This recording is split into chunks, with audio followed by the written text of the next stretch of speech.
Bonjour, nous allons lire dans Actes chapitre 17. Actes chapitre 17, de verset 1 au verset 4 et le verset 10 au verset 12. Actes chapitre 17.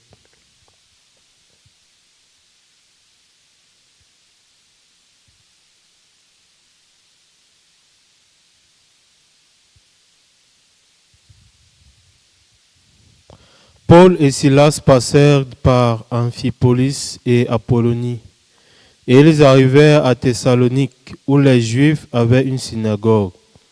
Paul y entra selon sa coutume. Pendant 3 sabbats, il discuta avec eux d'après les Écritures, expliquant et établissant que le Christ devait souffrir et ressusciter des morts. Et Jésus que je vous annonce, disait-il, c'est lui qui est le Christ.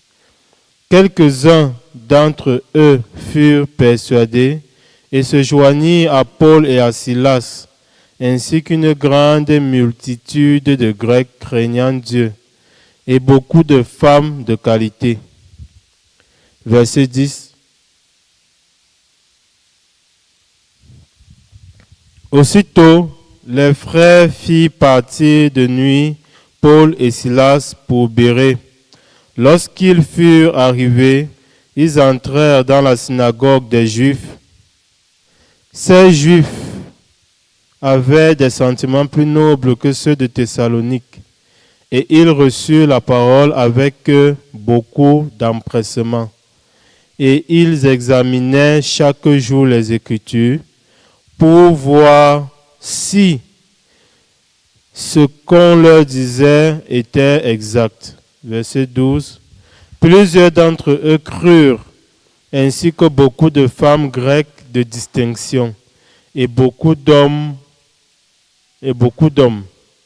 Mais quand les Juifs de Thessalonique surent que Paul annonçait aussi à Bérée la parole de Dieu, ils vinrent y agiter la foule. Verset 14. Alors les frères firent aussitôt partir Paul du côté de la mer. Silas et Timothée restèrent à Bérée. Amen. La repentance, c'est quoi? Lorsque nous voyons dans la Bible, la repentance, c'est simplement retourner à la parole. La repentance, c'est retourner à la parole. La repentance, c'est retourner aux Écritures. C'est ça la repentance. Pendant que nous vivons, lorsque nous sommes venus même dans ce monde, notre cœur est entraîné par la mouvance du monde. Notre cœur est entraîné par les pensées du monde. Notre cœur est entraîné par le mode de vie du monde. La repentance, c'est retourner notre cœur aux Écritures. C'est ça la repentance. Dans la Bible, Jésus-Christ dit, lorsque le Fils de l'homme reviendra, trouvera-t-il de la foi sur la terre? Donc lorsque Jésus-Christ reviendra, trouvera-t-il de la foi sur la terre? Lorsque Jésus-Christ reviendra, trouvera-t-il la parole dans le cœur de l'homme? Lorsque Jésus-Christ reviendra, trouvera-t-il des personnes qui sont retournées aux Écritures, des personnes qui sont bibliques dans leur mode de vie, qui sont bibliques dans leur courant de pensée? Ou bien va-t-il seulement trouver des personnes qui ont porté les habits de noces et qui se contentent de ça? Qui ne sont pas intéressés à comment vit-on avec un habit de noces sur soi? Donc, véritablement, depuis ces derniers mois, le serviteur de Dieu aussi a prêché sur la repentance. La repentance, c'est retourner aux Écritures. Nous nous réjouissons de ce que nous avons reçu le salut. Nous avons reçu le salut, nous sommes fils de Dieu, nous sommes contents. Mais est-ce que c'est tout? Ce n'est pas tout. Pourquoi Dieu nous a donné ce salut? Afin que nous apprenions à avoir un mode de vie selon les Écritures. Afin que nous apprenions à vivre bibliquement. Mais pendant que nous avons l'habit de noces, nous avons le salut, combien de justes sont intéressés à vivre bibliquement? Combien de justes sont intéressés à avoir un mode de vie biblique? À avoir un mode de vie selon les Écritures? Combien de justes sont intéressés? Combien de missionnaires sont intéressés à avoir un mode de vie selon les Écritures? Combien? Lorsqu'on regarde dans Philippiens chapitre 2, nous allons lire Philippiens chapitre 2.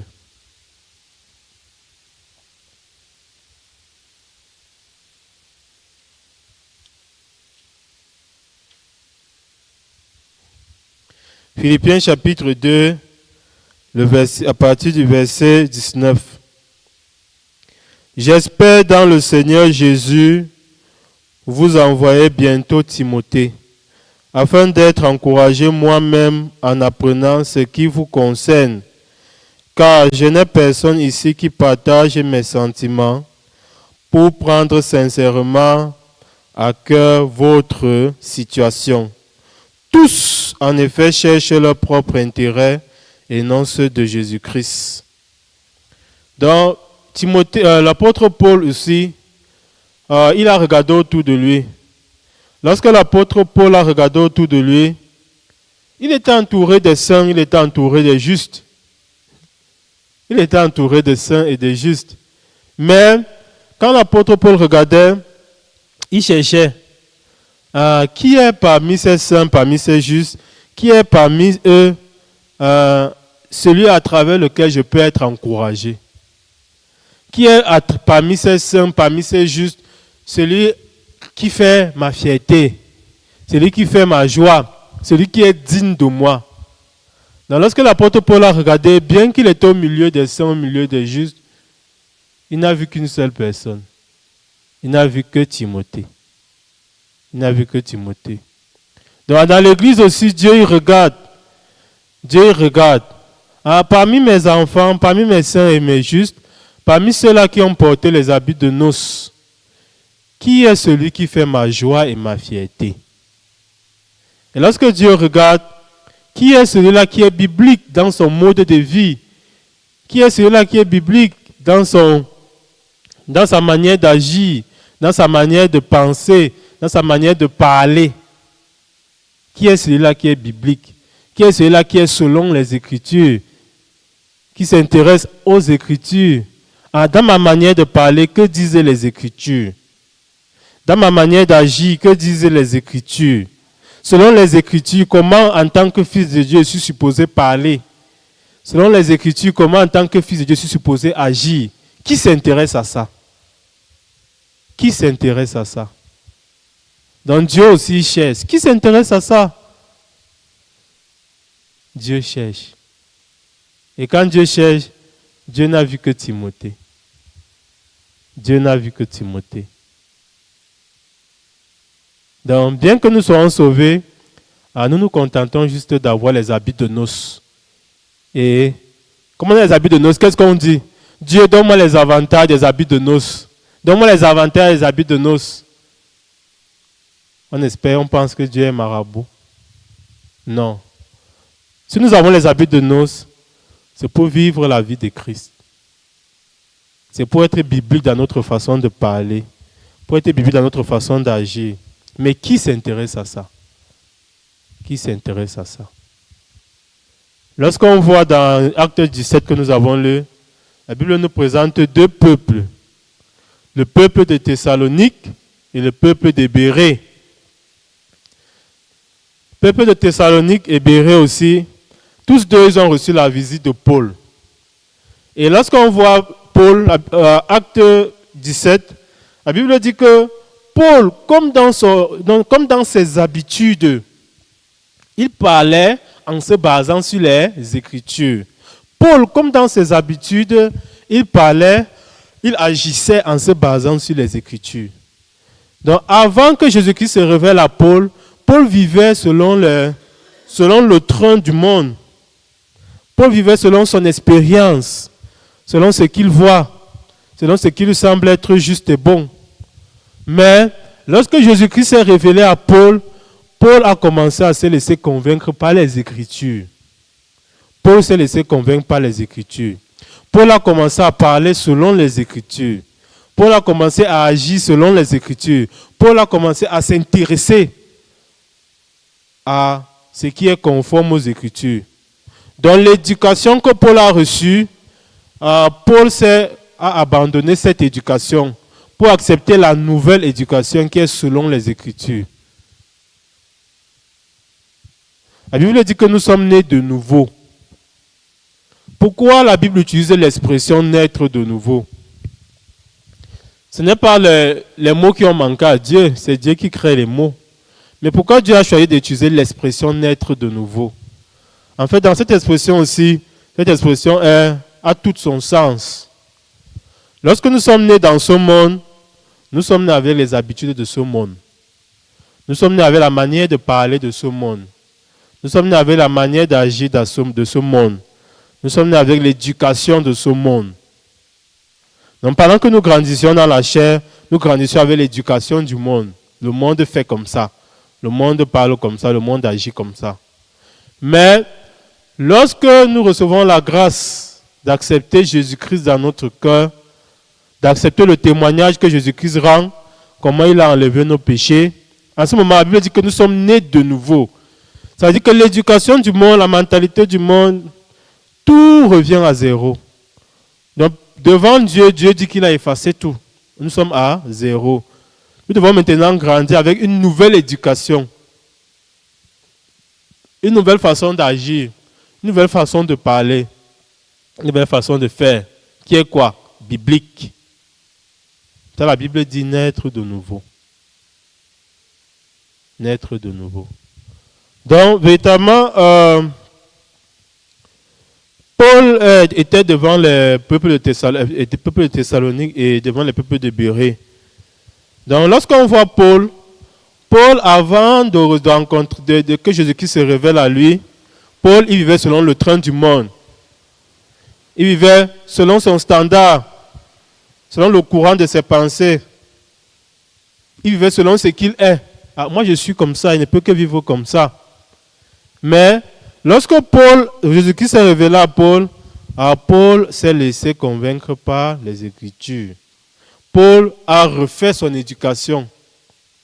Paul a refait sa manière d'agir et il a commencé à marcher selon les Écritures. À cause de ça, la vie de Paul était une vie dans laquelle Dieu se manifestait grandement. La vie de Paul était une vie dans laquelle il voyait grandement le travail de Dieu. Alors pourquoi bien que nous ayons reçu le salut, parfois aussi la vie spirituelle devient fade, devient fatigante, devient lourde. Parce que dans notre mode de vie de tous les jours, notre mode de vie n'est pas biblique. Nous parlons de la justice de Dieu, mais notre façon d'agir n'est pas biblique, notre façon de parler n'est pas biblique. Et on n'est pas intéressé même à chercher. Est-ce que ma manière de vivre est biblique? Est-ce que l'éducation avec laquelle j'ai vu, c'est l'éducation biblique ou bien c'est l'éducation du monde que je suis toujours en train de porter? On n'est pas intéressé même à chercher. On se contente de quoi? La justice de Dieu. Donc, le peuple de Bérée, de Thessalonique, ayant écouté la parole de l'évangile à travers Paul, le peuple de Thessalonique, ils ont aussi, leurs sentiments ont été troublés. Qu'est-ce que Paul dit comme ça? Qu'est-ce que Paul annonce comme ça? Et lorsque leurs sentiments ont été troublés, le peuple de Thessalonique ne s'est pas intéressé à vérifier. Vraiment, est-ce que c'est selon les Écritures ce qu'il dit? Maintenant, est-ce que le sentiment que nous avons, si c'est selon les Écritures? Est-ce que ce que nous voulons faire contre Paul, est-ce que c'est selon les Écritures? Ils ne sont pas intéressés à vérifier. Mais lorsque Paul est arrivé auprès du peuple de Bérée, eux aussi ils ont écouté l'évangile qu'annonçait Paul. Et eux également, leurs sentiments ont été troublés. Et lorsque leurs sentiments ont été troublés, lorsque leurs croyances ont été troublées, eux, ils se sont demandé, est-ce que ce que Paul dit ici, c'est selon les Écritures? Est-ce que le sentiment que nous avons ici, c'est selon les Écritures? Est-ce que la manière dont nous comptons agir ici, est-ce que c'est selon les Écritures? Donc le peuple de Béryl se sont intéressés à ce qui est biblique.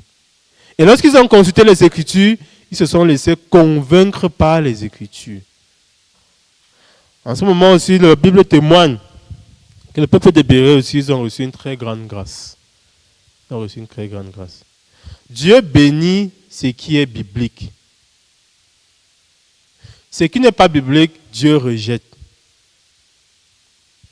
En tout cas, l'Église nous a enseigné cela.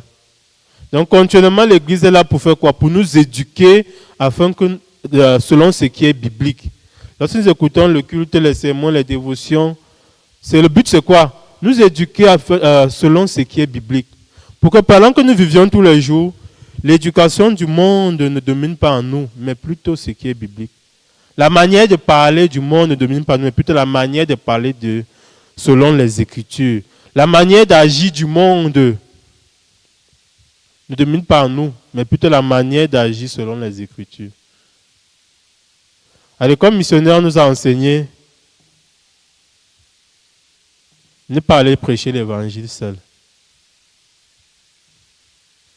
Ça peut arriver que le missionnaire se trouve dehors et puis il annonce l'évangile à quelqu'un.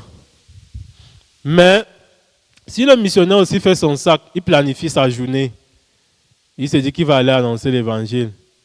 Mais en planifiant sa journée, il peut annoncer l'évangile seul. En ce moment aussi, c'est une grande faute. À l'école missionnaire nous a enseigné aussi, le missionnaire, il ne peut pas bouger sans l'autorisation du sacrificateur. Pour bouger, il faut l'autorisation du sacrificateur. Il ne bouge pas parce qu'il veut, parce qu'il aimerait. Mais pour bouger, pour aller d'un point à un autre, le missionnaire doit recevoir l'autorisation du sacrificateur. Le sacrificateur dit ne fais pas. Il doit se briser, il ne fait pas. À l'école missionnaire, on nous a appris ça. Mais plusieurs fois, pendant que je mène la vie spirituelle, plusieurs fois les pensées, l'éducation du monde est montée en moi. À Anissé, il faut aller prêcher l'évangile là-bas. Telle personne t'attend pour prêcher l'évangile. Regarde, il n'y a personne pour t'accompagner. Vas-y, vas-y. Donc plusieurs fois, la mentalité du monde est venue, s'est élevée dans mon cœur. Et quand ça s'est élevé dans mon cœur comme ça, même la pensée de demander l'autorisation au sacrificateur, cette pensée était faible. Ce qui fait que j'ai porté mes pieds, j'ai couru pour aller faire quoi? Prêcher l'évangile. Et lorsque je n'ai pas prêché l'évangile sans l'autorisation du souverain sacrificateur, lorsque je n'ai pas prêché l'évangile d'une manière qui n'est pas conforme aux Écritures que l'Église m'a enseigné, est-ce que l'évangile que je n'ai pas prêché là, est-ce que c'est béni par Dieu ou bien c'est rejeté par Dieu? Lorsque je n'ai pas prié pour un malade, est-ce que le malade pour lequel je n'ai pas prié là, est-ce que ma prière c'est une bénédiction qui est validée par Dieu? Bien c'est une bénédiction qui est rejetée par Dieu. C'est rejeté par Dieu. Pourquoi? Parce que dans ma conduite, je n'ai pas été biblique. Oui, c'est vrai, je n'ai pas prié, je n'ai pas béni, je suis content. Je me sens bien dans mon cœur, j'ai prié, j'ai béni. Mais ma prière et ma bénédiction, quel est l'effet? Quel effet? Puisque Dieu a rejeté, quel effet? C'est juste du cinéma. Mais si je veux l'effet, si je veux la puissance de Dieu qui accompagne, j'ai besoin d'être biblique. J'ai besoin d'être biblique. De même également, l'Église nous a éduqués d'après ce qu'on dit, les paroles qui sortent de nos bouches. Dans la Bible, Dieu nous enseigne que Dieu trouve l'iniquité de l'homme dans sa bouche. Donc, quand Dieu cherche le péché, il cherche où? Dans la bouche. La bouche. Qu'est-ce qui sort de ta bouche? Mais toujours, lorsque notre bouche s'ouvre, on n'est pas intéressé. Aïe, c'est que ma bouche veut dire ici. C'est biblique ou c'est pas biblique, on n'est pas intéressé. On laisse notre bouche s'ouvrir telle qu'elle veut s'ouvrir.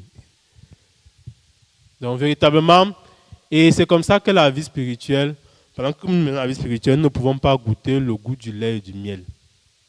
Et quand nous ne pouvons pas goûter le goût du lait et du miel, notre cœur commence à accuser Dieu. Notre cœur commence à accuser l'Église. Pourtant, à qui la faute? Nous ne sommes pas bibliques dans notre manière de vivre. Nous utilisons beaucoup de raisonnements du monde. Donc, nous allons lire une parole dans Josué 1.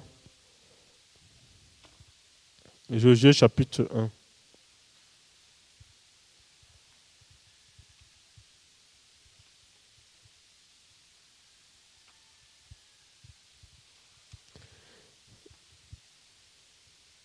Josué chapitre 1, à partir du verset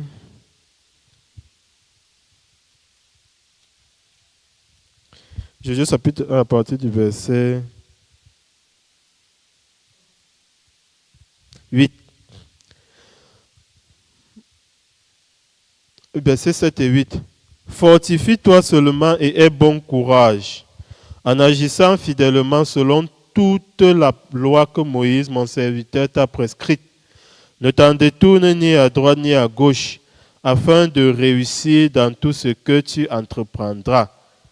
Que ce livre de la loi ne s'éloigne point de ta bouche, médite-le jour et nuit, pour agir fidèlement selon tout ce qui est écrit, car c'est alors que tu réussis, que tu auras du succès dans tes entreprises, c'est alors que tu réussiras. Pourquoi je n'ai pas du succès dans ma famille? Pourquoi ma vie de famille n'est pas rose, n'est pas joyeuse? Pourquoi mes activités aussi, ça monte, ça descend? C'est en zigzag, c'est bizarre. Pourquoi tout ce que je fais est bizarre, est étrange? Pourquoi c'est comme si mener la vie spirituelle, c'est seulement chaque fois être piqué par Dieu, être piqué par Dieu, être piqué par Dieu? Chaque fois que tu veux faire quelque chose, Dieu garde seulement, Dieu garde seulement, Dieu garde seulement. Pourquoi la vie spirituelle, c'est comme ça? Ma vie spirituelle, c'est comme ça à mes yeux, parce que je ne suis pas biblique dans ma manière de vivre. C'est tout. Dieu dit, nous qui sommes appelés, nous qui avons aussi le salut, nous ne va pas t'appeler à une vie de bonheur, une vie de réussite. Mais pourquoi ma vie, dans mon cœur, la vie n'a pas la saveur du bonheur, la saveur de la réussite? Parce que je ne suis pas biblique dans ma manière de vivre. Je ne suis pas biblique dans ma manière de parler. Je ne suis pas biblique dans ma manière d'agir. Ce qui fait que tout ce que je fais, sans être biblique, c'est rejeté par Dieu. En tout cas, j'ai reçu la grâce que Dieu aussi grave cela dans mon cœur. À cause de ça, chaque fois que je vais aller prêcher l'évangile, vraiment, je regarde qui va m'accompagner. Pourquoi? Je ne peux pas aller seul. Ce n'est pas biblique. Je ne peux pas aller seul. Qui va m'accompagner? Ça sert à quoi si je n'ai pas prêché l'évangile quelque part, mais ma prédication, Dieu rejette? Ça sert à quoi si je n'ai pas béni quelqu'un, mais ma bénédiction, Dieu rejette? Donc, si je n'ai pas béni et que je suis content d'avoir béni, est-ce que c'est tout? Il faut que Dieu valide ma bénédiction. Il faut que Dieu valide ma prédication. En ce moment, même quand je suis coincé, que je dois seulement aller seul, qu'est-ce que je fais? Mais avec le sacrificateur, je consulte. En sacrificateur, voici, est-ce que je peux aller seul? En ce moment, je suis juste devant Dieu. Je suis juste devant Dieu. Donc, je reçois aussi cette grâce que chaque fois aussi, Dieu, il a mis ce frein dans mon cœur. Parce que moi aussi, mon cœur naturel, c'est quoi? Je suis plus à l'aise seul. Je peux me débrouiller seul. C'est ça mon cœur naturel. Mais à travers l'éducation que l'Église m'a donnée, l'éducation de l'Église me pousse continuellement à me régner. L'Église donne l'éducation à continuellement devons prêcher l'Évangile. Il y a les programmes que l'Église a établis pour que nous puissions prêcher l'Évangile. L'Église a établi les programmes, c'est là devant nous. Il n'y a personne qui va venir derrière notre dos pour nous pousser, pour nous chasser, pour nous tirer, pour nous forcer. Maintenant, celui qui s'intéresse à ce qui est biblique, celui-là, il est responsable devant Dieu. Il peut se briser devant les programmes de l'Église, devant les activités de l'Église. Donc, la bénédiction vient d'où? Lorsque nous remplissons notre cœur avec ce qui est biblique. Pourquoi dans Josué 1, Dieu demande que nous méditions la Bible jour et nuit. Dimanche, l'expert Ama Education a parlé des pensées sémées dans le champ du cœur. Elle a dit que plus nous sémons une pensée dans notre cœur, plus elle va grandir et conduire notre corps. Donc, lorsque Dieu dit qu'on doit méditer la parole jour et nuit, parce que Dieu connaît ses secrets. Si nous méditons la parole jour et nuit, en ce moment, c'est la parole qui va remplir notre cœur. Et lorsque la parole va remplir notre cœur, elle va conduire notre corps. En ce moment, notre agissement sera 100% biblique. Lorsque je suis arrivé à l'église, ayant eu l'éducation du monde, parfois quand j'écoutais certaines musiques, dans mon cœur, qu'est-ce qu'il disait? Il me disait, ah, ça sont les musiques du monde. Même quand je parlais, je disais, ça sont les musiques du monde. Au début, quand je suis arrivé à l'église, j'avais vraiment ce jugement. Ah, pourquoi ici vous faites les musiques du monde comme ça? Vous dansez les musiques du monde, vous chantez les musiques du monde. Il y avait ce jugement. Pourquoi je parlais comme ça? Ah, parce que je ne m'intéressais pas à ce qui est biblique.